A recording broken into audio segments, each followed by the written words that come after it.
Hello and welcome to Rajya Sabha Television. You're watching The Big Picture with me, Frank Rausen Pereira. Prime Minister Narendra Modi on Tuesday described NRIs as India's brand ambassadors and said they were the symbols of the country's capabilities. The Prime Minister was inaugurating the 15th Pravasi Bharatiya Diwas convention in his parliamentary constituency of Varanasi. For the first time, the three-day-long convention is being organized from January 21st to 23rd instead of January 9th to allow participants to visit the Kumbh mela in Prayagraj and attend the Republic Day parade in the national capital. The theme of this year's convention is Role of Indian Diaspora in Building New India. The Prime Minister of Mauritius, Pravind, Jugnauth, is the chief guest of the convention, while Himanshu Gulati, Member of Parliament of Norway, is the special guest. On this edition of The Big Picture, we will analyze the potential of NRIs and PIOs. Joining me on the program today are Ashok Sajjanhar, former ambassador, K. Badrinath, Editor-in-Chief, Financial Chronicle, and Sriram Chaulia, Dean, Jindal School of International Affairs. Thank you to all my guests for joining me on this edition of The Big Picture. Ambassador, let me begin the program with you. What is the importance really of Pravasi Bharatiya Diwas? The Pravasi Bharatiya Diwas, it was started in 2003, and basically at that time it was thought to pool into the expertise that the overseas Indians had been able to achieve. They had been successful, eminently successful in a large number of countries. India today has about 31 million members of the diaspora. So how is it that greater synergies could be established between India and these overseas Indians so that it would be a mutually beneficial, a win-win partnership for both India as well as for them? And I think it has worked out extremely well. 2003 it started. Today it's the 15th Pravasi Bharatiya Diwas that we are celebrating. And over this period, there have been a large number of new initiatives that have been taken by the Indian government so that the overseas Indians can attach themselves more closely, can relate themselves more closely to India. And of course, India has also benefited hugely as a result of its enhanced engagement. I'm sure during the program we are going to be discussing as to what has been happening. But what I can say in a nutshell is that these 31 million overseas Indians, they are dispersed over a large number of countries. All those countries are very different. The opportunities and the challenges that these people have had to face have been very, very different. For instance, what the people in the Middle East, in West Asia, in the Gulf region, 9 million of them, how they can contribute to India's welfare and growth is very, very different from what our diaspora in the United States or in UK or in Europe can do. Or for that matter, even the Caribbean. Even the Caribbean for that matter, whether Suriname and some of the other countries also. So, and also their problems are very, very different. Those people who have gone from here to work in the white-collar jobs, blue-collar jobs in the Middle East, the problems that they confront and that they contend with are very different from the sort of issues or the facilities or the benefits or the advantages that people in the United States are looking for from India. So in that sense, it is not a one-size-fits-all in terms of policies that the Indian government has to start. It has to really look at what are the problems of each of them, and how can India sort of reach out to them, and what is it that all of them can do for India so that it is beneficial for them as also it is beneficial for India. Us. Absolutely. Badrinath, let's talk about the theme this year. Now, the theme this time around is Role of Indian Diaspora in Building New India. So what role has the Indian diaspora really played in shaping the India of today? See, the Prime Minister Narendra Modi has a very ambitious agenda. He thinks that he will be re-elected in May, and during the second term, that is up to 22-24, his dream has been perhaps, and he has made it several times public, that the Indian diaspora across in more than 100 countries, mind you. And there are elected representatives from across, from the counties to the states to the governments. Then you have corporate leaders. And top Fortune 500 corporate leaders, more than 12% are an Indian origin people. And it's not just the cream, from the working class to across. So it's a wide variety of people that we have across the world.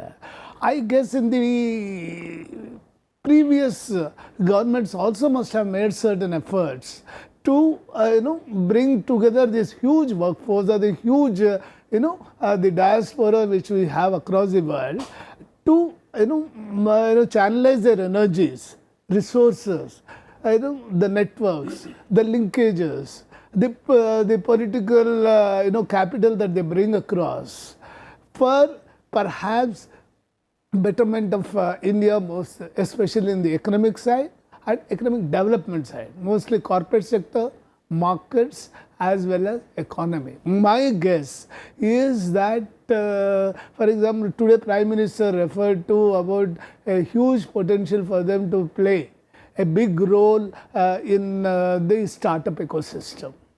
He talked about, he said that why don't you, just canvas. You don't need to do anything. Just convince 5 non-Indian community people in your country to visit India. This will be huge. And the tourism potential that we can tap only just because of this campaign will be big. So, even these small ideas can add a lot to the ecosystem that we are working in. Right. So, if you are looking at a larger picture, perhaps there will be big brand ambassadors, economist ambassadors, and now that we are heading for a 5th position globally in the world economic ranking, perhaps they will push us further, or they can play an active partnership role in taking this cause of India to be the world power in next few years. Absolutely, absolutely. Taking a cue from what Badrinath just said, Sriram Chaulia, is there a great opportunity really as far as India is concerned, looking at how events around the world are shaping up? Look at Brexit, you look at the shutdown in the United States, you look at the protests in France, in Greece, all across Europe, Germany too, going through a tough time. There's a massive slowdown in China as well. So massive opportunity for India as well. Yes, Frank, and we can use this Indian diaspora really to try and fill up the vacuum in all these places. That's right. I think our diaspora is feeling a lot of confidence about India. And Prime Minister Modi is projecting that, and he has really wooed them very hard in the last 5 years, and it is yielding benefits as well. I mean, just to put some, figures out there, 70 billion or more remittances is what we are getting US dollars per annum as of last year. That's a sizable chunk of our GDP. And secondly, you look at specific sectors, you go down to real estate, for example, more than 10 billion US dollars have come from the NRIs and the overseas citizens of India. So they are driving 10 to 15% of almost all the property boom that we are seeing in urban areas, especially in India, is driven by these overseas citizens of India. So they are contributing. I think Prime Minister wants more, Badri is right, because he wants them to do FDI in manufacturing. And that has not materialized yet in any sizable numbers. And then the other thing, the startups, you see, he spoke about how the NRI mentors in specific technological or entrepreneurial fields can be made to advise young Indians who have good ideas. So these are, ways by which they can give back to India in a big way. I mean, the cultural bonds are there, and, the Kumbh mela is really like a bonus for many of the visitors this year at the for the Pravasi Bharatiya Diwas. But what I think we are looking for is economic gains. There's also one more aspect, Frank, which our audience should know, which is the political lobbying on behalf of Indian interests. This, I think, Prime Minister Modi has achieved in the last 5 years by unifying a lot of our diaspora organizations. The BJP and especially Prime Minister himself has been, goading them to set aside their narrow differences, come together as one unit. You know, like when you are an Indian in the UAE, for example, or in Malaysia of Indian origin, it doesn't matter whether you're from Bihar or Kerala or from Manipur, right? You should all come together and show a joint face that we belong to India as a whole. So while there is diversity, we must also be able to have a kind of a common strategy for pooling the talents and the identity into one national identity. That I think we have achieved. So you look at some of the landmark agreements with the US as well as with many other parts of the world, the stronger our overseas Indian community is as a lobby on behalf of India and Indian national interests, the better off we are. So those kind of things we have achieved in the last 5 years. And even policy initiatives, Frank, just to rattle out a few, we have made it a lot easier for the NRIs and the OCIs to invest in India. We've made it equivalent to domestic investment. We've created single windows. We have created, all kinds of schemes by which we can attract their resources back. And most importantly, what Prime Minister is conveying is our governance record has improved. The corruption levels have declined. Ease of doing business, if we are now up to 77 from what used to be 140 just a few years ago, it should give confidence, right? And that's what he's trying to send them. India has already changed. You are part of the change. It will change even further, but we need your support. And I think that's a very big change in the mindset. In the past, our leaders, our politicians used to practically disown the diaspora, saying you got nothing to do with us, you live in your countries, we don't want to be seen to be interfering in your internal affairs wherever you are domiciled. But now I think it's a new definition. Sushma Swaraj, Narendra Modi ji, all of them are saying we are actually Indians in the sense of a cultural sense. Maybe you have a different citizenship, doesn't matter. Now we have OCI status even if you have citizenship of other countries. Right. And we need to really create a kind of a brand of a civilizational India that is much bigger than the territorial India. Absolutely. And that we are achieving. Absolutely. Ambassador, people of Indian origin have reached the highest possible level. We've got heads of state, really, Leo Varadkar in Ireland, and then, Kamala Harris now has decided to run for President of the United States. First, she'll have to clear the democratic hurdle first. But then you got MPs in the UK and all over the place. Indians are holding very high public offices. Now, how can we really leverage that, and should we leverage that, is the question really? Yeah, absolutely. I think, and let's put it this way, that we have been doing it. It's not, as I said, it started in 2003, and if you look at, the first prime example was the India-US nuclear deal. And when that came, the role that the Indian diaspora in the United States played in getting it passed through the US Congress, I think that was a huge achievement. And I think for the first time, the Indian diaspora and the Indian government also realized what a storehouse of and an asset that we have, that India has, which it needs to leverage, which it needs to exploit to the fullest extent. And if you were to look at, when the Prime Minister went to New York in September 2014, his first visit there, and he spoke at the Madison Square Garden, that was iconic, that was historical, because you had such a large number of US congressmen, US senators, US governors, basically because they value the Indian diaspora that is in their constituency. If you have a look at the Indian diaspora in the United States, as I said, all of them are different. And I'll sort of, say a little bit about our diaspora also in the Middle East. Especially the UAE. Especially the UAE also, Saudi Arabia also, you have about 3 million of them there. So, meaning large numbers which are present there. But coming to the United States, the number is just about 3 million. So, which is less than 1% of the total population of the United States. But if you look at the educational levels, the educational standards, they are the most highly educated out of all the immigrant communities. In terms of the prosperity levels, they might be having per year earnings, household earnings of about $90,000. Just to add to what you're saying, every year we watch the spelling bee on television, and more often than not, it is an Indian who's winning that competition. Yes, absolutely. I think it is not only, I don't think I can think of any year in recent past where there has been any other nationality except Indian who has been doing it. So I think at that level also, at in their own professions, our people have done extremely well. Across the political, I will not like to say divide, but spectrum, you see whether it is in the Democrats or amongst the Republicans, the Indian diaspora has acquitted themselves very creditably, and whether it was in the Barack Obama White House or it is in the Donald Trump White House, they are doing quite well. As you said, Kamala Harris has thrown in a hat, Tulsi Gabbard has also thrown in a hat. There are a number of congressmen of Indian origin and senators also now.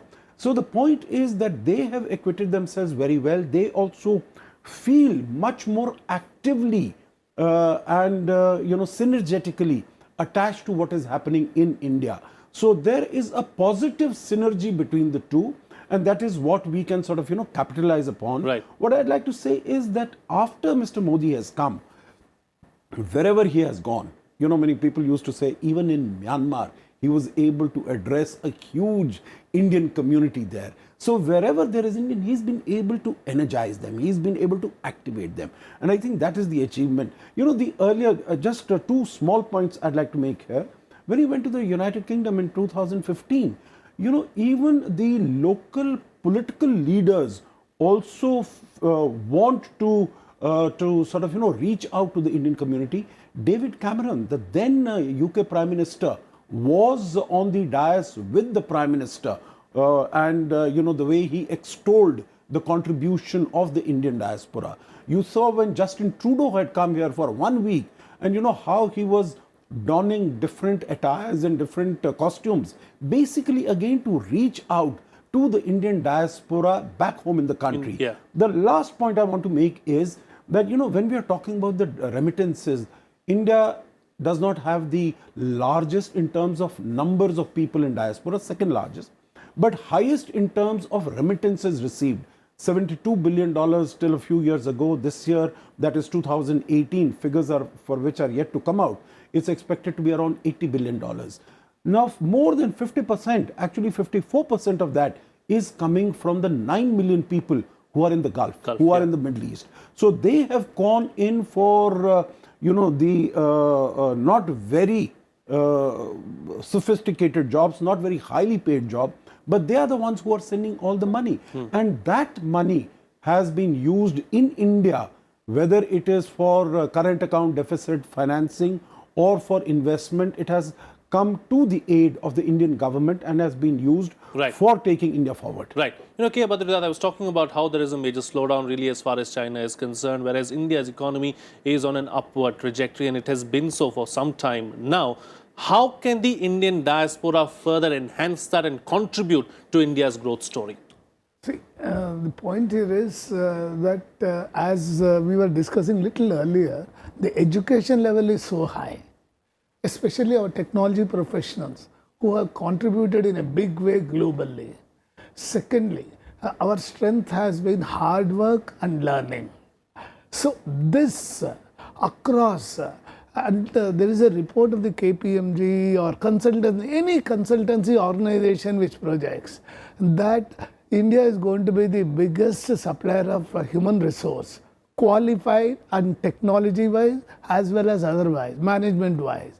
It's going to be the biggest powerhouse. If an airline merger has to happen in US, the deal was clinched in a village in Haryana because the CEOs of both the companies were of Indian origin. And when I was one of the days, I was interviewing Bill Gates. He says, look, I have to close down Microsoft for the Pongal celebration. Otherwise, Microsoft wouldn't exist. Point I'm trying to say is that from the lowest levels of corporate sector to the highest levels, it is the Indians who rule the roost, either in US or Europe. It's not just the few names that we talk about, Sundar Pichai or someone else. No. There have been so many, from the banking sector, the financial sector, the services sector, the CEOs, most of them have some connection with India. This can be leveraged to develop linkages for Indian companies to get into the newer markets, which has already been happening. Now perhaps a cohesive policy needs to be put together when you talk about New India, about 2022 and all that. So my guess is that identifying sectors where India can do very well with linkages from abroad. Second, is that we can identify people who can actually, whose influence can be leveraged for India's better economic growth story. Third, also we can identify high value services that we go, because we are getting into things like cloud computing, artificial intelligence and all that. We are saying that industrial revolution 4 or 5. So if we are talking all this, this is where the value addition from India would be there in a big way, and henceforth we need to think about it. Many a time we can have a lot of restrictions, protectionist regimes world over. This can be overcome with leveraging the linkages that we have across the world. Absolutely. Sriram Chaulia, what are the expectations really as far as the diaspora is concerned from India? I think, as I said, we are fulfilling a lot of them now with much greater concern and attention than before, Frank.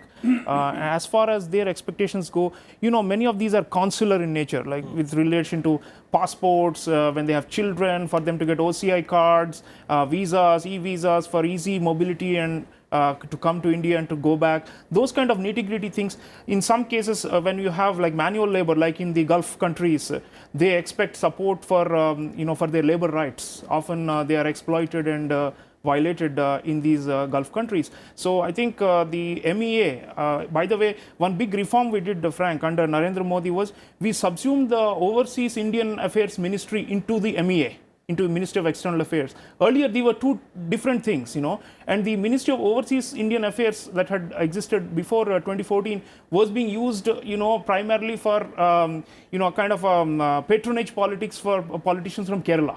You see, now we have changed all that. It's part of MEA, it's part of national foreign policy, and that's a big message. So our embassies and high commissions overseas have become much more sensitive to the concerns and the needs of our diaspora. That's one. Second, what we have, they are also looking for, Indian governance, the cleanup of the governance system that we have seen the last 5 years to be promoted in a way that will give them greater, belief that they can put their money here. Like any other investors, some of them still have qualms about coming to India. So while we are attracting record FDI, we will need to do more to ease the entry of foreign funds into the country through the NRI and OCI channels. And I think last thing, what we also need to do better is to create maybe larger bodies of the OCIs. See, what has happened is they have been divided, and some of them within the same country, or sometimes, in Europe, for example, there are smaller communities, continental Europe, but each of them have their own associations and they're not necessarily merging. So I think they find strength in numbers. To be able to lobby and to argue better for their interests. So these are the kind of reforms, if we are able to push from here in Delhi, they will really appreciate. All right. Closing comments now from all my guests. I'm going to ask you to be brief. I got, because of paucity of time. Ambassador, going forward, what is it that we need to do? What areas do you believe need attention? If we are looking at the contribution that the Indian diaspora can make in terms of building and developing a new India, then what is it that India is looking for? I think India is looking for technology, India is looking for capital, and how to make it more welcoming as far as the Indian diaspora is also concerned. Because, as we've been talking about, our people, when they have gone out, they have excelled in every field. And I think they are also emotionally, they are very much attached to India, they want to do things for India. Even people who have gone in the United States, etc., what they, my own experiences, what they say is that India has given us so much and we want to give back to India. So I think if we are able to put our house in order, in terms of governance, in terms of better infrastructure, in terms of better physical infrastructure and social infrastructure, both in terms of education, skilling, healthcare, ease of doing business, from 142 we have come down to 77. I think this is a very rapid increase. We need to be proud of it, but still not to be complacent about it. From 77 we need to come down to at least 37, and I think that will give a very strong message to the community that India is serious about attracting them and about moving forward on this And path. India means business. Yes. K. Badrinath, what's the best way forward?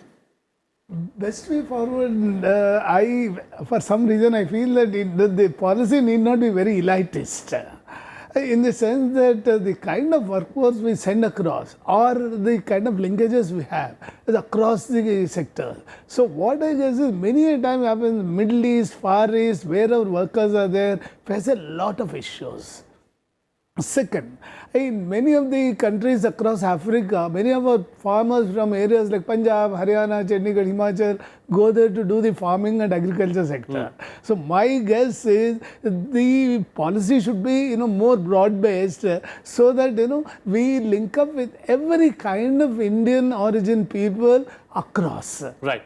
Right. So Don't leave anyone behind. Inclusive diplomacy may perhaps be the way out. All right. Sriram Chaulia, close the show for us with your concluding remarks. Frank, for a long time, independent India thought that these were unwanted and that they had betrayed Mother India and gone away. And we thought that they were not giving back to us. But that umbilical cord has always existed culturally in the minds of the 31.2 million diaspora. Now we are tapping into that and we are, making it concrete in terms of through appropriate policies under Narendra Modi ji. And I think we have now reached a point where we can say the diaspora has become a force multiplier for our foreign policy. So if India is stronger in the world, if India wants to be a great power in the future, a leading power as PM Modi ji calls, then this is going to be a very, very essential element, the diaspora and the cultural diplomacy that we are doing with them to take us forward and to put us in the league with China. For example, the Chinese diaspora and the Jewish diaspora, these are the two big ones who have been very successful in giving back to China or to Israel. And if the Indian diaspora can match up to those high standards, it's job done for this country. Absolutely. The diaspora is important for us and the umbilical cord is still connected and we need the diaspora as much as they need us, is what the panelists are suggesting. With that, it's a wrap on this edition of The Big Picture. Thank you to all my guests for joining me on the program and putting things into perspective for us. That's it from me. See you again next time.